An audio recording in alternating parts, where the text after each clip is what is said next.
Alors bonsoir à tous. Ce soir, le thème de notre session de transformation est le thème du jeûne. Alors le jeûne, c'est un sujet un peu controversé. Je sais qu'il y a des personnes qui sont pour, il y a des personnes qui sont contre. Donc, je suis venue vous apporter à la fois mes connaissances de naturopathe et l'expérience que j'ai pu en faire en tant que femme et naturopathe. Et vous apporter une dimension peut-être un peu différente de celle qu'on voit généralement sur les réseaux sociaux, etc., qui parlent beaucoup en fait des effets du jeûne sur le corps, et on parle peut-être moins des effets sur le mental, sur nos émotions, et c'est ça qui m'intéresse particulièrement. Ma question est de savoir, est-ce que le jeûne peut être une voie de transformation, puisqu'on est sur un groupe de transformation. Donc, tous les outils qui peuvent nous aider à amorcer une transformation en nous ou à évoluer sur ce chemin de transformation sont intéressants pour nous.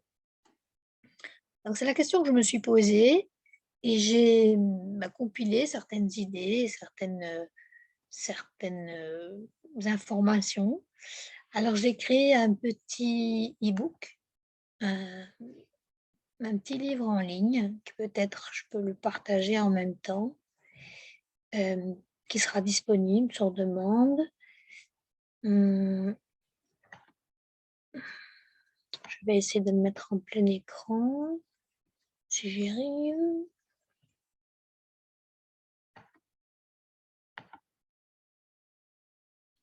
Donc là, normalement, vous voyez mon écran, mais je n'arrive pas à le mettre en plein écran. Pourquoi? Voilà. Est-ce que vous avez la bande dans le bas avec le nom des personnes ou pas? Ah voilà, je l'ai mis sur le côté maintenant. Est-ce que vous avez la barre en dessous qui montre que je partage mon écran ou pas? Je ne sais pas si cette barre est gênante. Bon, ne me dites rien, c'est que c'est bon. Donc le thème de cette session, c'est de déterminer est-ce que le jeûne peut être pour nous une voie de transformation. Alors c'est important pour moi, avant de commencer, de faire quelques petites remarques par rapport au jeûne et de vous avertir que les conseils que j'ai compilés dans cet e-book et dont je vais parler ce soir sont vraiment le fruit de mon expérience personnelle, de mes connaissances bien sûr, mais de mon expérience personnelle. Chacun est différent, chaque corps est différent, chaque situation est différente. On ne réagit pas de la même façon à n'importe quel âge ou selon notre état de santé. Donc, c'est important pour moi simplement de vous donner une source d'inspiration à faire votre propre expérience du jeûne et ne pas vous dire: «Tiens, c'est bizarre, elle avait dit que ça se passait comme ça et chez moi, ça ne se passe pas comme ça». C'est normal. C'est un apprentissage qui demande à ce qu'on soit préparé, encadré aussi, et ça, je l'ai compris aussi quand j'ai fait moi-même l'expérience du jeûne. Je vais vous expliquer pourquoi on a besoin d'être encadré et d'être préparé et comment le faire. Alors évidemment, comme d'habitude, ces conseils ne prétendent pas et ne peuvent en aucun cas remplacer une consultation ou un avis médical, même si il est reconnu que le jeûne a des propriétés thérapeutiques et qu'il y a certaines cliniques, par exemple en Suisse, euh, qui soignent le cancer, par exemple, ou certains cas de maladies très graves, notamment grâce au jeûne. Euh, Plus tard dans le e-book, j'ai donné quelques exemples types de journées avec des menus, par exemple, si vous vouliez vous lancer, si vous vouliez essayer. Alors, pareil, c'est donné à titre d'exemple. Peut-être que vous avez des allergies à certains aliments ou des intolérances, ou peut-être que vous avez une condition de santé particulière, j'imagine par exemple le diabète. Et bien naturellement, il faudrait les prendre en considération. C'est pour ça que je dis qu'il faut être accompagné et en règle générale, les conseils que je vais donner ce soir s'adressent à des personnes en bonne santé à la base. Alors là, ce soir, vous me connaissez toutes.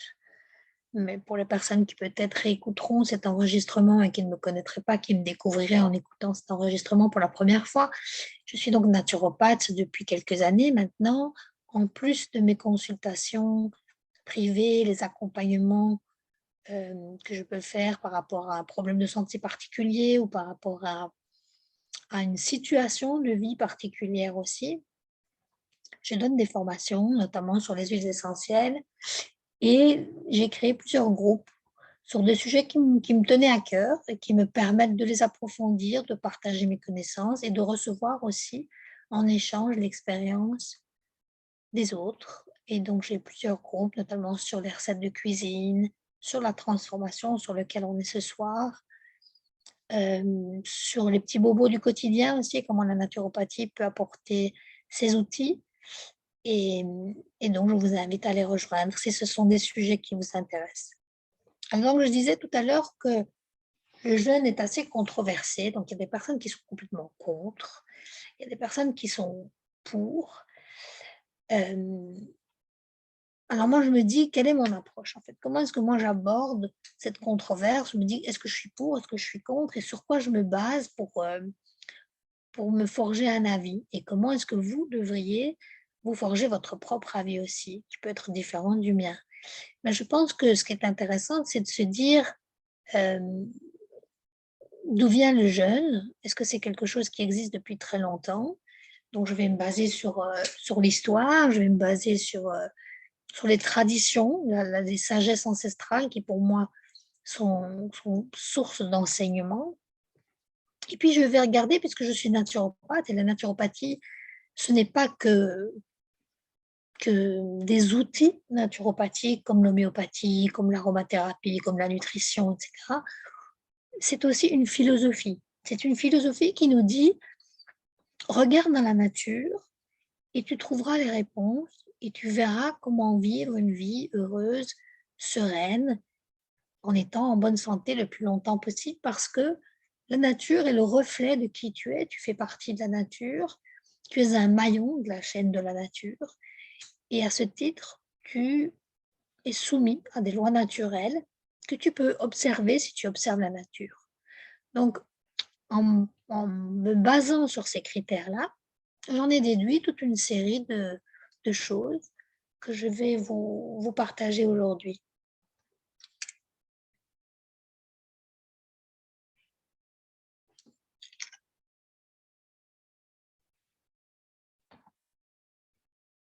Je ne sais pas pourquoi, je suis bloquée.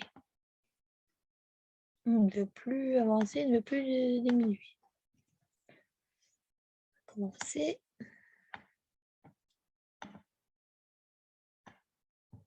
Ça va, vous m'entendez bien et vous voyez bien?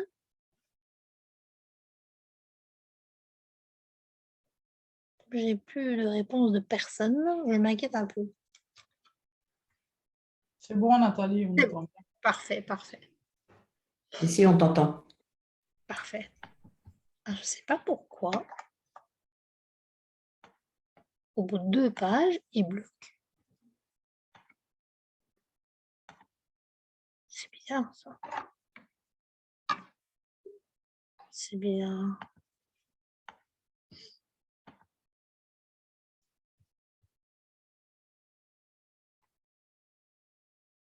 Incompréhensible. Bon. C'est bon. Merci.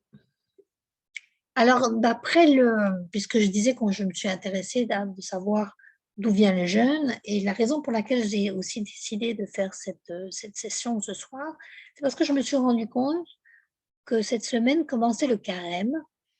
Le carême pour les chrétiens, c'est une période de jeûne, justement, qui symbolise les 40 jours que Jésus aurait passé dans le désert sans nourriture. Une période très importante pour lui, puisqu'il a été accompagné de ses anges, mais il a aussi été soumis à des tentations, la tentation du diable, et où il a fait une expérience spirituelle. Et donc, chaque année, les chrétiens, depuis 2000 ans, perpétuent cette tradition. Donc, je me dis déjà d'un côté, ça veut dire que c'est une tradition qui se perpétue depuis 2000 ans, Si c'était vraiment dangereux, je pense qu'on s'en serait aperçu. Ou il y aurait en tout cas des cas d'école où on verrait que certaines personnes ont eu des problèmes de santé ou sont décédées, et cetera. Alors c'est vrai que le carême ne préconise pas de ne pas manger du tout, de faire un jeûne hydrique à l'eau complet, mais un petit peu comme le ramadan, le carême préconise de manger beaucoup plus léger. Par exemple, aujourd'hui, les gens qui font encore le carême sont très rares, mais ils existent encore, font souvent une collation le matin, une collation le soir, et puis la journée, simplement, ils boivent de l'eau ou des tisanes ou du liquide.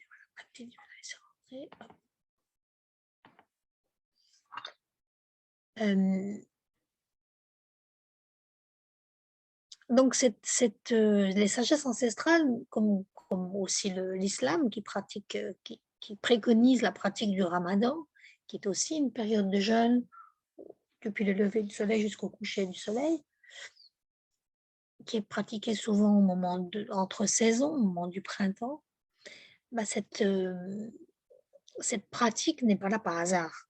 Cette pratique, elle est là dans une religion, dans une tradition spirituelle. Donc, ça veut dire quelque part que le jeûne pourrait nous aider sur notre voie spirituelle, pourrait nous aider sur qu'est-ce que c'est que la spiritualité? C'est découvrir qui on est vraiment, pourquoi on est là, quelle est notre mission sur Terre. Est-ce qu'il y a quelque chose de plus grand que nous qui ordonne le monde? Et comment on est connecté à tout ça? Ça, c'est la spiritualité. Et comment est-ce que se priver de nourriture pendant un certain temps pourrait nous aider sur notre chemin spirituel? C'est intéressant de se poser la question. Je ne sais pas si vous vous êtes déjà posé la question ou pas.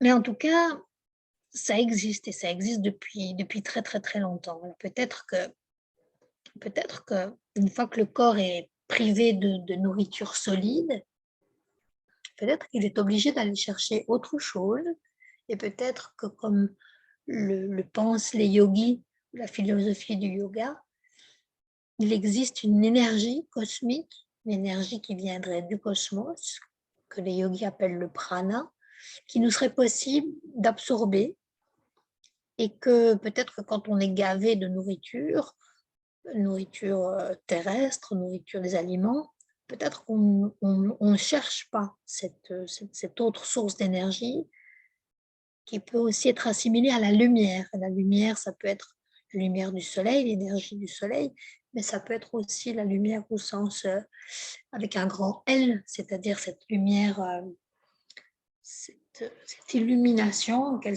vienne de l'extérieur ou peut-être même de notre intérieur. En tout cas, c'est un fait certain, personne ne peut savoir exactement quels sont les effets de ce jeûne sans en faire l'expérience. Donc, l'idée, c'est d'essayer, de se lancer et de voir les effets que ça a sur nous-mêmes. Pas seulement prendre d'autres personnes en exemple ou entendre mon exemple et se dire bah, si ça a marché pour elle, ça va marcher pour moi, même si fondamentalement, nous sommes tous des êtres humains avec une biologie similaire. Alors pourquoi est-ce qu'on mange? Il y a un dicton, je pense que c'est un proverbe égyptien qui dit « Un quart de ce que tu manges te tient en vie, les 3 autres quarts tiennent ton médecin en vie. » Ce qui voudrait dire qu'en fait, un quart de ce qu'on mange nous sert, nous est utile, et les 3 autres quarts, en fait, nous empoisonnent et nous rendent malades. Alors c'est peut-être exagéré, mais peut-être pas. Est-ce que c'est intéressant de se poser la question, pourquoi est-ce qu'on mange? Alors dans notre société actuelle, on mange généralement matin, midi, soir, parfois on fait une collation. Si on regarde les conseils des nutritionnistes, ils nous disent qu'il faut pas sauter un repas, il ne faut pas sauter le petit déjeuner, il faut faire des petits repas fractionnés, il faut manger souvent pendant la journée des petites portions pour ne pas surcharger la digestion, etc. Il y a beaucoup de conseils, mais fondamentalement, pourquoi est-ce qu'on mange? Est-ce qu'on mange parce qu'on a faim, parce qu'on a ce creux dans le ventre, parce qu'on manque d'énergie et qu'on a vraiment notre corps a besoin de produire de l'énergie? Alors, il faut savoir quand même que notre corps, bien sûr, métabolise les aliments pour produire de l'énergie, c'est sûr, mais notre corps n'a pas tout le temps besoin d'énergie, de la même quantité d'énergie toute la journée. La plupart d'entre nous, ça dépend un peu le métier qu'on fait, mais on est relativement sédentaire, sauf quand on va faire du sport ou qu'on s'active, mais on est relativement sédentaire. Est-ce qu'on a vraiment autant besoin d'énergie toute la journée? Est-ce que c'est une question de survie? Est-ce que le corps demande de la nourriture pour protéger notre survie? Alors si c'était le cas, on pourrait se poser la question de savoir, certainement vous en avez fait l'expérience, quand on est malade, souvent on perd l'appétit. Notre corps nous envoie un message disant on ne mange pas. Pourquoi? Pourquoi est-ce que le corps, puisqu'il utiliserait la nourriture comme moyen de survie, pourquoi est-ce que quand on est malade et on a vraiment besoin de survivre, pourquoi est-ce qu'alors il se mettrait à la diète? Bah, peut-être que la digestion, pas peut-être, certainement, la digestion prend beaucoup d'énergie en fait. Digérer les aliments, surtout les aliments gras, la viande, les graisses cuites, hem, ça demande une mobilisation d'énergie très conséquente. Donc peut-être que quand on est malade, le corps qui est une machine merveilleuse, qui est capable de s'autoréguler, de s'auto-guérir, qui cherche tout le temps à être à l'équilibre, ce corps choisit, nous envoie le signal, choisit de ne pas manger peut-être pour pouvoir mobiliser toute cette énergie vers le système immunitaire.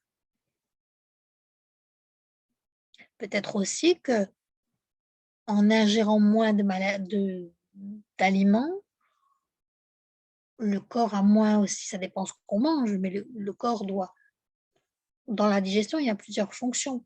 Le corps, bien sûr, absorbe la nourriture, il prend les nutriments dont il a besoin, les vitamines, les protéines, et cetera. Il génère de l'énergie pour qu'on puisse, s'activer, pour garder aussi nos fonctions vitales, en activité, puisque une grande partie des dépenses caloriques, je crois que c'est 60 ou 70 de nos dépenses caloriques sont pour nos fonctions vitales, ne sont pas en fait pour notre activité.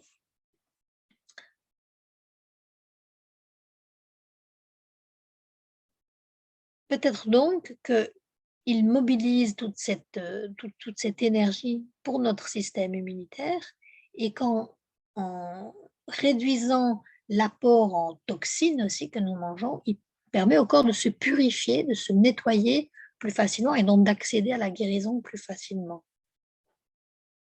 Ça, c'est peut-être une piste déjà peut-être intéressante de se dire, peut-être qu'on mange trop.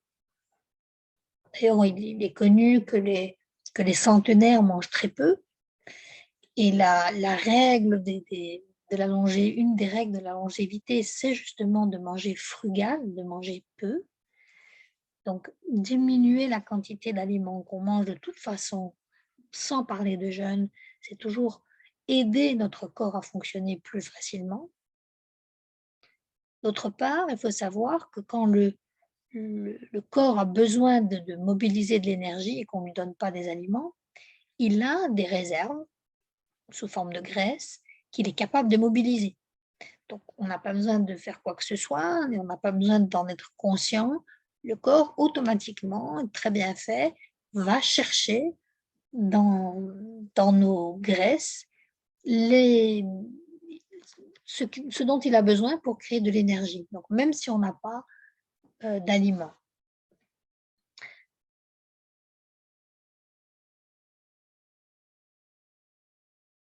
Alors, quand on observe ce qui se passe dans le corps, parce que maintenant la science est capable d'observer ces phénomènes-là, avant on faisait une expérience, on se rendait compte de certains effets, mais c'était difficile de les expliquer. Aujourd'hui, on peut expliquer, la science explique exactement ce qui se passe à l'intérieur de notre physiologie, de notre corps, toutes les réactions métaboliques qui se passent. Et on voit que quand le corps est privé de nourriture, au début, il va aller puiser dans ses réserves, il va aller chercher le glucose qu'il va transformer en énergie. Ensuite, si le jeûne se prolonge, on va dire peut-être 24 heures ou même 36 heures, il va déclencher un autre processus. Il va commencer à générer dans le foie ce qu'on appelle des corps cétoniques. On va tomber en état de cétose. Et cet état de cétose, c'est un petit peu ce qui rebute les personnes qui se privent de nourriture ou qui cherchent à faire un jeûne, parce que ça peut provoquer des nausées, ça peut provoquer des maux de tête aussi, et c'est tout à fait normal, c'est une réaction métabolique normale, c'est juste que le corps s'adapte, une partie du corps qui est habituée à être nourrie et que ça se passe très facilement et qu'il ne soit pas nécessaire d'aller mettre un processus particulier en place, se rebiffe un peu, il dit non mais qu'est-ce qui se passe ici? Tout allait bien et maintenant subitement il faut qu'on ait mobilisé des autres choses, on n'est pas d'accord. Donc peut-être, oser peut-être, mais si on laisse le corps de nouveau sans nourriture et qu'on continue notre jeûne, on va s'apercevoir que le corps va d'abord réussir à épuiser les muscles. Et ça, on ne voudrait pas que ça se perpétue trop longtemps parce que perdre du muscle, ce n'est pas très agréable, mais il ne faut pas oublier que le cœur est un muscle aussi et qu'on ne veut certainement pas affaiblir le cœur. Mais comme l'organisme est très bien fait, eh bien, au bout d'un moment, la faim disparaît, le corps ne puise plus du tout dans les muscles, mais puise uniquement dans les réserves de graisse. C'est ce qui permet aux gens qui font la grève de la faim, par exemple, de ne pas manger pendant parfois même 62 mois, 60, 70, 80 jours même. Alors certainement pas dans un état de santé formidable, mais ils sont toujours en vie, bien sûr, en buvant de l'eau.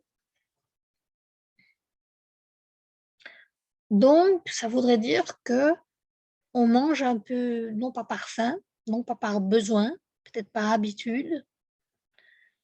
Quand de nouveau, on regarde l'histoire, on regarde d'où on vient, on regarde l'être humain, on regarde les animaux, on se rend compte que dans la nature, l'homme des cavernes, par exemple, qui pourtant se dépensait beaucoup plus que nous et avait une dépense énergétique, même au niveau de la chaleur, puisqu'il devait se protéger du froid aussi, beaucoup plus importante que la nôtre aujourd'hui. Cet homme des cavernes ne mangeait certainement pas 3-4 fois par jour et peut-être même ne mangeait que quelques fois par semaine, un peu comme les animaux dans la nature qui ne mangent, je sais pas, comme un lion par exemple ou un tigre, qui ne mangent que quelques fois par semaine. Donc ça veut dire que c'est vraiment une habitude culturelle de manger 3-4 repas par jour. C'est une habitude un peu capitaliste, on va dire, puisque manger 3-4 fois par jour, ça demande d'acheter pas mal de nourriture, donc ça fait tourner l'économie. Mais on se rend compte aussi que depuis qu'on est dans ce style de régime, il y a beaucoup plus de personnes qui souffrent de cholestérol, qui souffrent de diabète, il y a plus d'infarctus, il y a plus de crises cardiaques, il y a plus de maladies neurodégénératives. Donc on pourrait se poser la question de est-ce que ces habitudes culturelles sont vraiment à continuer? C'est pas parce que c'est une habitude culturelle qu'on doit nécessairement la continuer. Est-ce qu'il existe un autre mode d'alimentation? Est-ce qu'il ne faudrait pas revenir à un autre mode d'alimentation? Alors c'est sûr que les habitudes ne sont pas faciles à changer. Quand le corps est habitué à une certaine habitude, une certaine routine, il le fait de manière automatique et donc ça lui demande peu d'énergie. Changer une habitude mobilise de l'énergie. Au départ, le corps se rebiffe toujours un peu parce qu'il n'a pas envie de changer l'habitude. C'est comme quand on décide je sais pas moi, d'arrêter le sucre ou d'arrêter de boire du café. C'est pas que c'est bon pour nous et que le corps ne veut pas lâcher parce que c'est bon. C'est juste qu'il y est habitué. Il est devenu un peu accro. Mais c'est possible. C'est possible de changer d'alimentation. J'en ai fait l'expérience. Je vais dire quand j'avais 25 ans, je souffrais souvent d'hypoglycémie. Je pouvais parfois même péter un câble, comme on dit, quand j'avais pas de quoi manger très rapidement. Je pouvais avoir la tête qui tournait en milieu d'après-midi. Je mangeais beaucoup de sucré, je mangeais beaucoup de biscuits, etc. J'avais besoin de manger plusieurs fois par jour et aujourd'hui, j'ai complètement changé d'alimentation J'ai fait plusieurs expériences. J'ai fait l'expérience du jeûne intermittent, j'ai fait l'expérience du jeûne complet. Et je me suis trouvée, en fait, une manière instinctive de me nourrir. Et c'est ça que j'essaye de transmettre au travers de mes recettes de cuisine, au travers de mes conseils, au travers de mes accompagnements. J'essaye de transmettre un retour à l'alimentation consciente d'abord, et puis instinctive.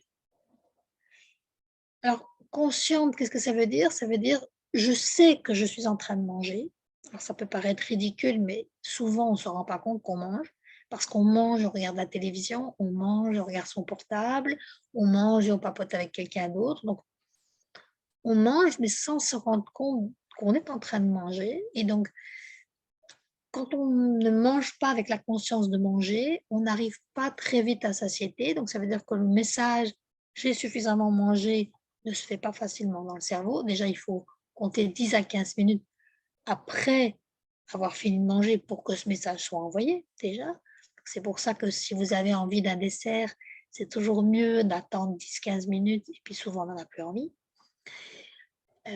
Donc le fait de manger en conscience permet déjà de savoir, de permettre au corps de se rendre compte de la quantité qu'il a ingérée, lui permettre d'avoir conscience des couleurs qui ont une importance, de la qualité de la nourriture, de pourquoi il le mange. C'est pas seulement je sais que je mange, mais je sais ce que je mange, c'est-à-dire est-ce que c'est bon pour moi? Est-ce que c'est pas bon pour moi? Est-ce que je me rends compte quand je pisse dans le paquet de chips je finis le paquet de chips, ça m'arrive encore, hein, voilà. Je suis la première, hein, quand je commence un paquet de chips à pas savoir le terminer. Mais est-ce que quand on le fait, est-ce qu'on a conscience en fait qu'on absorbe de l'amidon et de la graisse et de l'effet que ça va avoir sur notre corps? Et enfin, pourquoi est-ce que je le mange? Pourquoi dans le sens d'abord, quelles sont les valeurs nutritives des aliments? Dans quel but? Pourquoi, dans quel but est-ce que je les mange? Est-ce que c'est pour me faire du bien ou est-ce que c'est pour combler un manque? Est-ce que c'est par habitude? Est-ce que c'est parce que je m'ennuie? Manger en conscience, c'est tout ça. Donc, ça ne se fait pas du jour au lendemain, ça demande un temps d'adaptation, ça demande une certaine ouverture de conscience, ça demande un certain engagement aussi, mais c'est très important. C'est très important parce qu'après, on va pouvoir se fier à notre instinct. Quand on a faim, c'est qu'on a besoin de quelque chose. Quand on a besoin de manger un morceau de chocolat, on le mange parce que peut-être on a besoin de magnésium qui se trouve dedans. Quand j'ai très envie de manger une carotte, peut-être que j'ai besoin de vitamine E, par exemple, qui se trouve dedans. Donc, je vais pouvoir vraiment manger de manière instinctive, c'est-à-dire manger à l'heure que j'ai envie, la quantité que mon corps me dit de manger et les aliments aussi. Le choix d'aliments peut être instinctif aussi. Mais avant d'arriver à ce côté, pas d'arriver, mais d'y retourner, parce qu'au fond, à un moment donné, on était connecté à ça quand on était bébé. Pour pouvoir y retourner, on a besoin de manger en conscience. Alors, une fois qu'on a parcouru ce chemin, qu'on est arrivé à certaine conscience par rapport à la nourriture, le rapport qu'on a envers la nourriture aussi, toujours intéressant quand on apprend à manger en conscience, de nous souvenir de ce qu'est la nourriture chez nous, dans notre famille, ce que ça représente.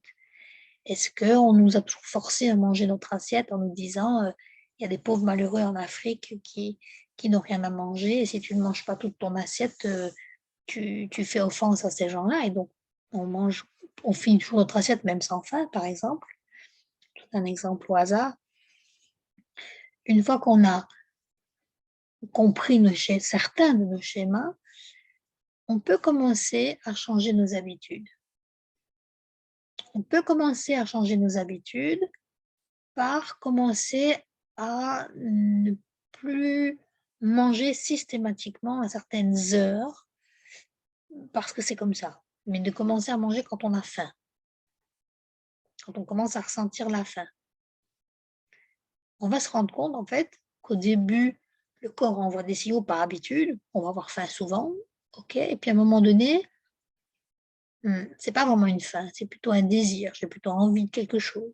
Et puis après, en fait, j'ai même pas faim. Je laisse passer un moment, puis j'ai plus faim. Il va commencer à s'installer une espèce de schéma qu'on va pouvoir suivre comme une vague.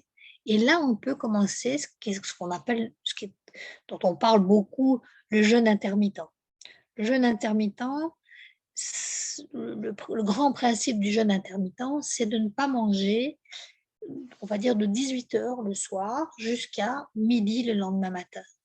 Donc ça veut dire qu'on ne mange que de midi à 18 h, une période très courte, où généralement on fait 2 repas. Et le reste du temps, on n'a pas faim, on ne mange pas, on ne pense pas à la nourriture, on fait autre chose, on dort déjà, comme disait ma grand-mère, qui dordine. Quand on dort, on n'a pas besoin de manger. Alors, ce jeûne intermittent, il peut être très intéressant parce que d'abord, il réduit considérablement l'apport calorique, puisque généralement, en 6 heures de temps, on mange beaucoup moins que sur la journée et une partie de la nuit.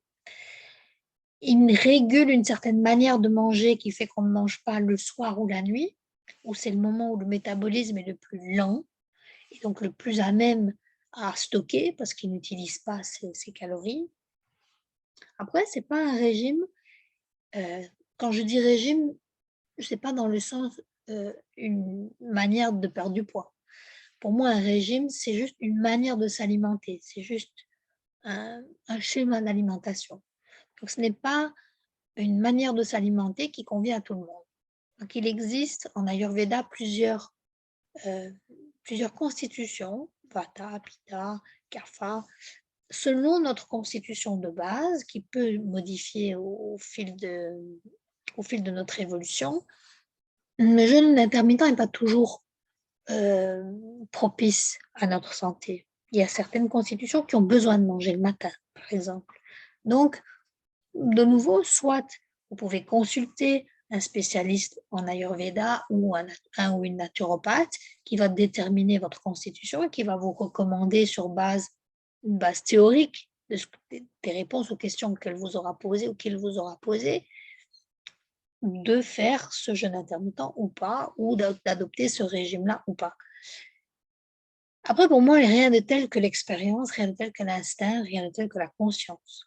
Donc, pour moi, faites votre expérience pour autant que vous soyez en bonne santé et que ce régime ne va pas impacter votre équilibre ou votre santé. L'idéal est de tester. Alors, quand on décide d'aller encore plus loin, parce que le jeûne intermittent, il ne parle pas de modifier l'alimentation.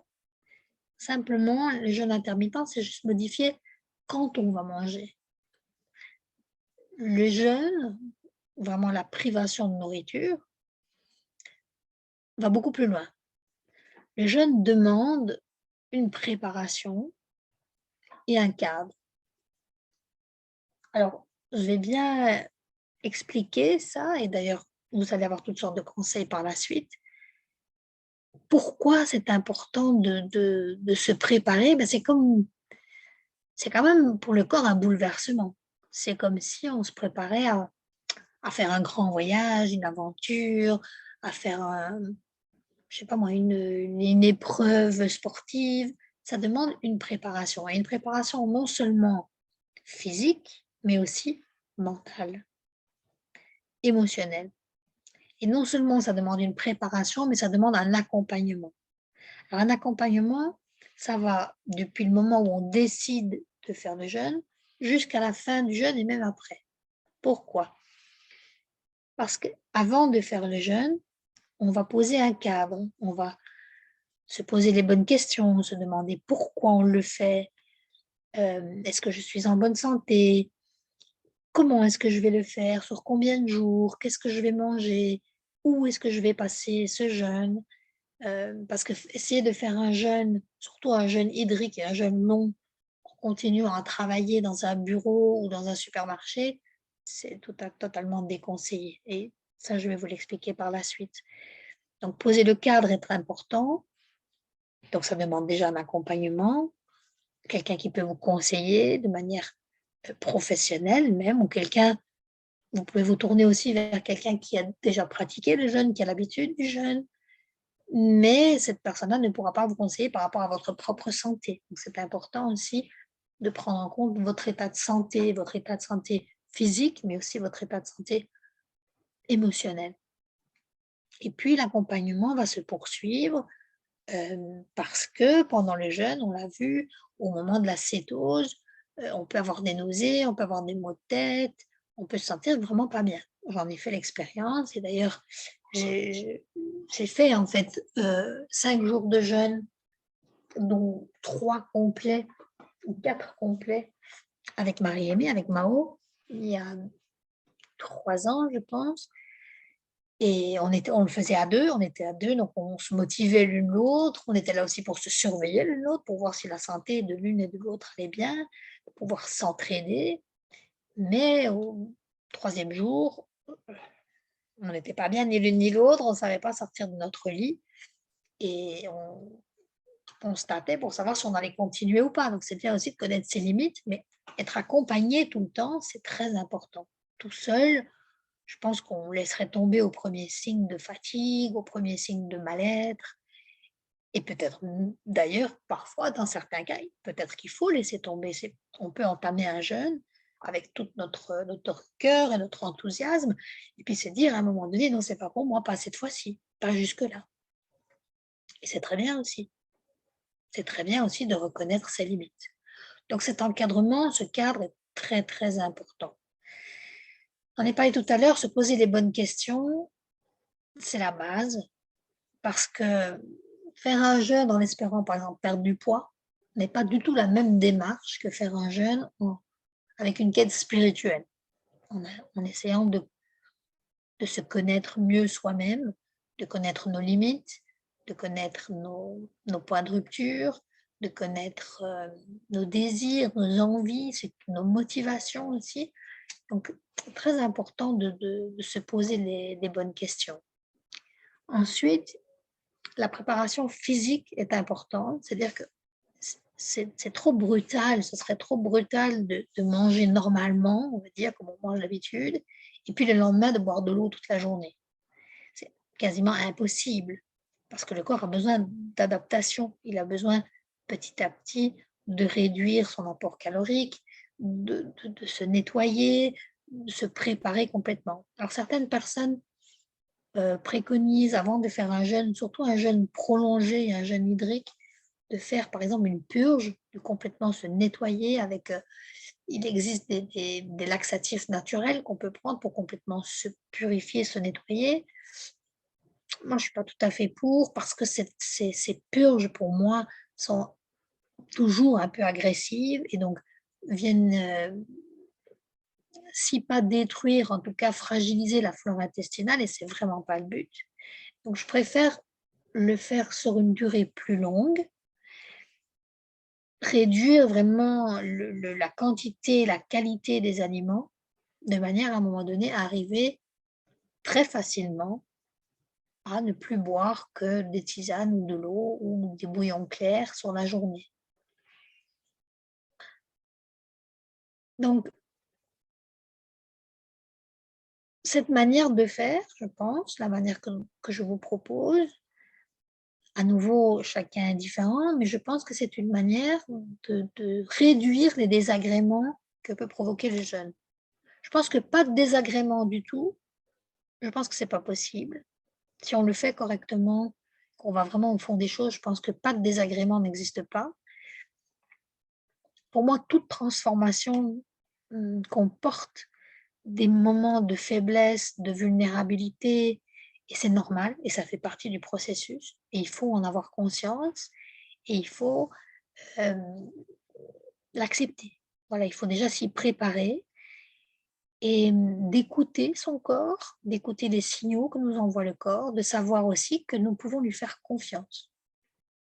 Et ça, c'est peut-être quelque chose à apprendre aussi, parce qu'aujourd'hui, dès que le corps envoie un signal de détresse, on peut s'inquiéter, se lancer sur la boîte de médicaments, ou alors qu'en fait, le corps est peut-être juste dans une phase d'adaptation. J'en ai parlé un petit peu tout à l'heure. Pour moi, le jeûne, c'est surtout une source de purification et via cette purification, une leçon de vie. En tout cas, c'est l'expérience que j'en ai retirée parce que quand j'ai fait ce jeûne,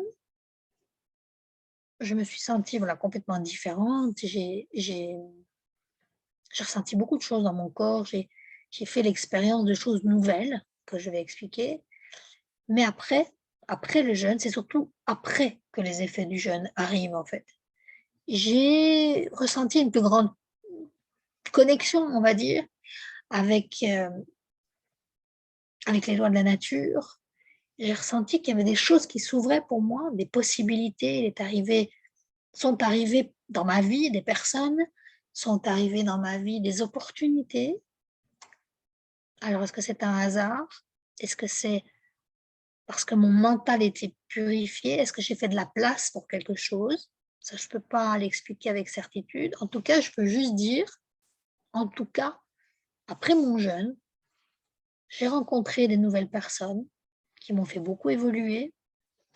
J'ai eu de nouvelles opportunités. J'ai mis des choses en place. Il s'est passé beaucoup de choses pour moi après mon jeûne. Voilà juste ce que je peux dire. Alors pourquoi je parle de purification? Ça va jusque-là? Tout le monde est toujours là? Pourquoi je parle de purification? Parce que d'abord, le fait de manger moins, le fait d'avoir moins d'aliments à digérer dans le système digestif, c'est sûr que ça permet au corps de se débarrasser de plus de toxines. Comme on fait un jeûne hydrique, donc avec beaucoup d'eau et beaucoup de liquide, ça va permettre au corps d'éliminer une grande partie des toxines, surtout si on choisit des tisanes qui sont à la base détoxifiantes. Donc on va permettre au corps d'aller chercher des toxines anciennes et de les libérer hors du corps. Le fait de mettre le système digestif au repos, ça permet au corps d'aller peut-être se préoccuper d'autres problèmes de santé ou des petits problèmes qu'on pourrait avoir et de les réguler. Donc il va y avoir à la fois un côté physiologique, dans le sens où le corps se purifie, se nettoie. On voit la Étonnamment et paradoxalement, on s'aperçoit qu'au bout de quelques jours, la sensation de faim disparaît et qu'on a beaucoup plus d'énergie. Alors qu'on pourrait imaginer que c'est le contraire. On pourrait se dire, au bout de 2-3 jours sans nourriture, je vais être sans énergie, et c'est le contraire. C'est le contraire qui se passe et ça, c'est chez toutes les personnes qui ont fait un jeûne en témoignent. Au bout du 4e ou 5e jour, on a beaucoup plus d'énergie. Alors, on va parler tout à l'heure, d'où vient en fait cette nouvelle énergie? Est-ce que c'est justement parce que le corps s'est débarrassé de certaines toxines? Est-ce qu'il se sent plus léger et donc il parvient à fonctionner, le métabolisme s'accélère peut-être et donc le métabolisme change en tout cas, c'est possible. En tout cas, on voit que la peau même s'éclaircit, la peau du visage, la peau du corps et surtout si on pratique certaines techniques ayurvédiques pour nettoyer le nez, pour nettoyer la bouche, pour se nettoyer la peau aussi. On va aider le corps à éliminer ces toxines. L'eau très importante pour le corps, l'eau, on le sait aujourd'hui, est porteuse d'une information. Si on prend de l'eau pure, l'eau purifiée, ionisée, c'est une eau qui va venir apporter une nouvelle information au corps, une information de propreté, de pureté, une information de renouveau, avec des vibrations positives. Et le résultat, c'est que ce corps, on va pas dire neuf, parce qu'il n'est jamais neuf, mais on va dire renouvelé, va avoir un impact sur notre mental et sur nos émotions et sur nos émotions. Donc il va naturellement y avoir une série de réactions biochimiques dans notre corps au niveau des neurotransmetteurs, mais il n'y a pas que ça. Le fait de ne pas manger produit dans notre mental toute une série de réactions. toute une série d'émotions. Et le mental, souvent, passe par plusieurs stades. Il va y avoir au début le stade il se rebelle parce qu'il n'est pas d'accord, parce qu'il doit mobiliser plus d'énergie pour changer tout son système et qu'il a faim et que si jamais on tombe dans les pommes et on va pas avoir d'énergie et j'ai la tête qui tourne et c'est sûrement qu'il faut que j'arrête. Donc le mental au début, il va, il va contester, c'est certain. Il va pas vouloir changer d'habitude, il va subitement avoir des envies particulières, il va avoir des désirs particuliers. Et puis, il va se calmer. Il va se calmer, il va commencer à accepter parce qu'il va sentir ce processus de purification à l'œuvre, ce processus de libération des toxines. Et donc, cette libération en parallèle de ces neurotransmetteurs, de ces endorphines, cette hormone du bien-être. Donc, il va se calmer, il va lâcher un petit peu cet instinct de survie où il croit absolument qu'il doit manger, sinon il va mourir. Il va rentrer dans une phase d'acceptation, d'adaptation aussi. Et puis, tout cet état va lui permettre de faire certaines découvertes par rapport à lui-même, mais non seulement notre mental, mais aussi qui nous sommes vraiment.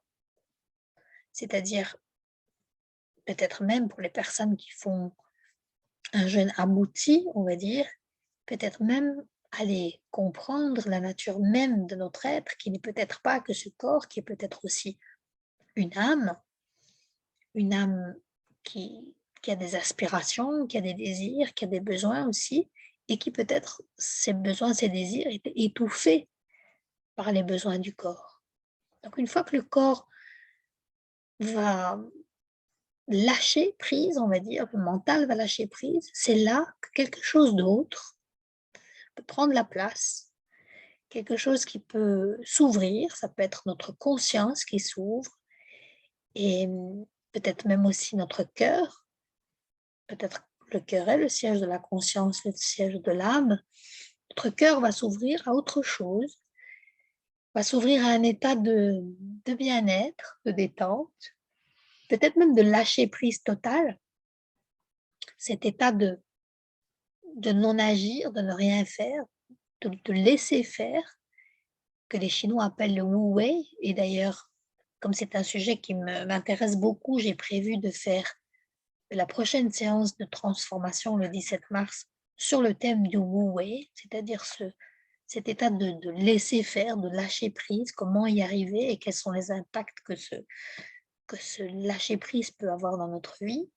Le jeûne est une des voies vers le Wu Wei, vers ce lâcher prise, vers cet état aussi on dit de flow, c'est-à-dire de flux, de laisser l'énergie circuler de manière fluide sans l'entraver. Et c'est là, une fois qu'on prend conscience de quelque chose d'autre qui se passe à l'intérieur de nous, au-delà des sensations physiques, c'est là peut-être que va venir cette sensation de non-contrôle, justement, où le corps fait juste son travail, comme il sait si bien le faire, et il n'a pas besoin de notre intervention ni notre mental pour faire son travail. Peut-être que dans cette sensation de flow, quand on est bien accompagné et que cet accompagnement nous encourage à faire des exercices de respiration pranique ou yogique, comme dans la philosophie du yoga, qu'on s'accompagne peut-être aussi d'exercices de yoga, qu'on est en contact avec la nature, parce que la nature est vraiment une grande source d'inspiration. Non seulement ça, mais elle nous permet à un moment donné d'avoir conscience que notre corps se nourrit d'autre chose. Et cette autre chose, qu'est-ce que c'est? C'est à ce moment-là qu'on peut rentrer en contact avec surtout ce prana défini par la philosophie du yoga, qui est cette énergie cosmique, non seulement l'énergie du soleil, comme je disais tout à l'heure, mais une autre énergie, une énergie qui est absorbée par tous nos orifices, par tous nos pores aussi, par nos yeux. Et c'est une énergie qui nous nourrit profondément également, même quand on n'a pas de nourriture euh, terrestre, quand on n'a pas d'aliments. Je ne sais pas si vous avez entendu parler de cet hindou. Je crois qu'il avait 90 ans quand il est décédé. Il est décédé il y a 1 an ou 2, qui prétendait ne pas avoir mangé pendant 80 ans. Alors, sans aller aussi loin, comme je vous le disais, il est connu que par exemple, dans les grèves de la faim, on a vu des personnes survivre 80 jours sans manger. Mais comment c'est possible, en fait? Parce qu'on voit bien que les personnes n'ont pas suffisamment de graisse pour survivre. Donc, il y a vraiment un autre processus qui se met en place.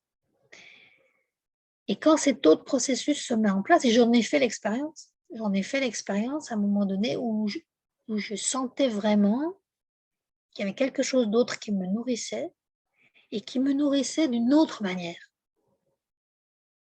D'une manière beaucoup plus à la fois légère mais profonde. C'est un peu difficile à expliquer. Je ne trouve que ces 2 mots-là, légère et profonde. Profonde dans le sens où on a l'impression que ça nourrit quelque chose de plus profond encore que nos cellules. Quelque chose qui est à l'intérieur de nos cellules, mais encore plus profond que nos cellules, plus profond que les molécules de nos cellules. Et à ce moment-là, cette ouverture de cœur et de conscience s'opère. Le cœur, lui aussi, fait un jeûne. Lui aussi, il se libère de certaines émotions, de certains souvenirs, de certains bagages. Et il fait de la place pour autre chose. Il fait de la place pour des choses qu'on a envie de comprendre, les secrets de la nature, les secrets de la vie, de la mort, pour les secrets de l'abondance. Il fait de la place pour de nouvelles personnes, pour de nouvelles opportunités et différentes choses. Donc en conclusion, je dirais que d'après ma propre expérience, le jeûne pour moi, c'est vraiment une voie de transformation. C'est une voie de purification à la fois du mental et du corps, mais que chacun doit emprunter ce chemin avec ses propres bagages et donc de manière différente, qu'il est nécessaire de bien s'y préparer, autant physiquement que mentalement, d'être non seulement préparé, mais aussi accompagné, conseillé à toutes les étapes du jeûne, de prendre une décision vraiment de manière consciente par rapport à ce qu'on veut, de se poser les bonnes questions au départ, de bien respecter toutes les étapes.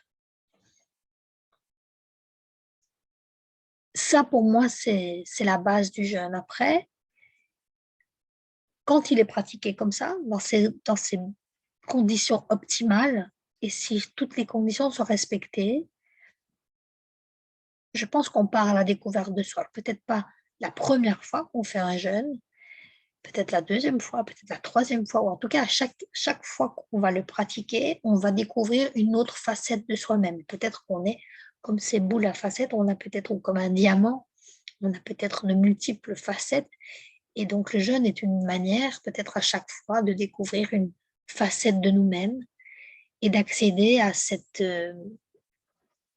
source intelligente en nous, en notre corps, qui nous permet de s'auto-guérir, qui nous permet d'être serein et de faire l'expérience de la vie avec ce fameux lâcher-prise, ce fameux wu-wei, et le bien-être nécessaire à faire l'expérience de la vie. Alors donc, quelles sont les grandes étapes du jeûne? J'en ai parlé tout à l'heure. D'abord, c'est poser le cadre, se poser les bonnes questions. Pourquoi est-ce que je fais un jeûne? Avec qui est-ce que je vais le faire? Dans quelles conditions? Où? Est-ce que je vais le faire chez moi? Est-ce que je vais le faire pendant une retraite? Quelles sont mes limites aussi? Il faut se poser les limites, se dire, voilà, si vraiment je ne me sens pas bien, j'arrête. Et accepter aussi nos limites. Évaluer notre état émotionnel. Comment est-ce que je me sens émotionnellement? Et à toutes les étapes, pas seulement au début. Comment est-ce que je me sens d'habitude quand je saute un repas? Est-ce que c'est quelque chose qui change après le jeûne? Est-ce que j'ai des peurs? Est-ce que j'ai des réticences? Ensuite, une préparation physique et aussi une intendance, c'est-à-dire que pour éviter les tentations, comme le Christ dans le désert, on ne va pas aller se rendre au magasin tous les jours où on va voir les chips et les barres de chocolat. On va s'aider, naturellement, on va aider notre mental. Donc, on va faire les courses avant. Ça se demande une certaine intendance, de se dire de quoi est-ce que je vais avoir besoin? Est-ce que je me prépare déjà les repas ou est-ce que je fais les repas au fur et à mesure? La préparation physique demande aussi de faire des jours de préparation avant, de se restreindre de nourriture. On peut aussi faire, comme je le disais tout à l'heure, peut-être une purge, notamment par exemple avec un laxatif comme le séné, qui est une plante laxative assez puissante. Enfin, on va respecter aussi les temps d'activité, donc il faut rester actif, mais bon, faut pas penser que parce qu'on mange peu, on doit se mettre dans son lit parce qu'on n'a aucune énergie. Au contraire, l'exercice, le mouvement, l'oxygène, les exercices de respiration, mais aussi dormir suffisamment, les périodes de repos sont importantes à respecter. On va respecter, comme j'ai dit, nos limites et puis après, une fois qu'on décide de reprendre notre alimentation, on va le reprendre de manière progressive. Et là, Marie-Aimée, si elle veut témoigner, elle pourra témoigner. Enfin, au début de notre jeûne, moi, je rêvais de manger gras. Je pensais tout le temps du gras, du gras. Quand j'aurais fini, je mangeais du gras. Je pensais des churros, des beignets, des frites. Et bien sûr, à la fin du jeûne, je n'en avais plus envie. Parce que ce sont probablement mon corps qui réclamait du gras à un moment donné, mais en fait, il n'en avait pas besoin. C'est parce qu'il était en train d'utiliser mes graisses. Et Marie-Aimée aussi, elle avait une idée bien précise de ce qu'elle voulait. Et le dernier jour, elle a décidé de foncer là-dessus. Et elle ne s'est pas sentie bien après. Elle a un petit peu du mal à les digérer. Donc ici, je vous ai préparé dans ce petit e-book quelques petites fiches pour vous aider si vous vouliez vraiment le faire seul ou en tout cas accompagné, mais sans un accompagnement professionnel. Déjà, en tout cas, c'est déterminer vos objectifs, très important. Puis quelle stratégie vous allez adopter pour atteindre ces objectifs. Peut-être noter vos peurs aussi. Et quels sont vos soutiens, c'est-à-dire, est-ce que je suis accompagnée par quelqu'un qui fait le jeûne en même temps que moi, qui a déjà de l'expérience? Est-ce que je suis accompagnée de mon médecin, de mon naturopathe, de ma naturopathe, de ma nutritionniste, de ma diététicienne, etc. Ou simplement, est-ce qu'on est en groupe, par exemple, parce que ça peut se faire en groupe aussi. Ensuite, on va faire un planning des activités qu'on va mettre en place pour ne pas que les journées soient vides, complètement vides, parce que parfois on mange pour remplir un vide. Quels exercices de respiration, quels exercices physiques vais-je faire? Quel challenge est-ce que je vais me mettre? Quelles sont les méditations? Quelles sont les lectures que je vais faire? De nouveau, quels sont mes objectifs par rapport à ça et quelles sont mes peurs? Alors, une petite liste pour faire vos courses. Alors, selon votre expérience du jeûne, vous n'avez jamais fait le jeûne de votre vie, vous n'avez jamais sauté un repas, vous ne vous sentez pas bien, vous avez déjà fait le jeûne intermittent, mais jamais le jeûne complet, ou bien vous avez déjà fait tout ça et vous avez envie de tenter un jeûne vraiment prolongé. 3 formules, on va dire, que je vous décris après. Après, tout est adaptable, tout est modulable, évidemment, mais c'est vraiment donner un titre indicatif pour vous donner une idée, une information. On va dire que la première formule, ce serait sur 5 jours, pas 5 jours où on ne mange pas évidemment, 3 jours où on se prépare et puis 4 et 5 jours où on revient au départ. Vraiment pour avoir une première sensation. Deuxième formule sur 7 jours où là, on va inclure un jeûne quand même plus soutenu, mais léger. Et puis la troisième formule sur 10 jours avec vraiment une grande préparation, un retour à l'équilibre et un jeûne complet hydrique. Et donc là, je vous ai donné quelques idées de ce qu'on peut manger le premier jour, le deuxième jour pour se nettoyer, pour alléger les repas de plus en plus, pour arriver vraiment à un jour où on ne boit plus que des tisanes et du bouillon de légumes, donc on ne mange plus les légumes, on ne prend plus que le bouillon clair, pour arriver vraiment au jour 5, au jour 6, à ne plus prendre que du liquide. Alors, le jeûne vraiment hydrique, ce n'est que de l'eau pure. Je ne le conseille pas. Je préfère qu'on continue à prendre le bouillon de légumes sans les légumes pour garder des minéraux, pour garder des vitamines. Je pense que c'est déjà très, très puissant et très profond et déjà très abouti. Donc là, toute la formule est expliquée. Après, c'est bien de noter ses émotions aussi, chaque jour, voir comment ça évolue. Voilà. Voilà ce que je voulais vous partager aujourd'hui. J'espère que ça vous a intéressé. J'espère que ça vous a éveillé la conscience. J'espère que ça vous a donné peut-être envie de faire une première expérience ou d'aller plus loin dans l'expérience. Je vais donc arrêter l'enregistrement et après, nous, en live, on pourra continuer ensemble avec des questions si vous en avez ou votre partage d'expérience.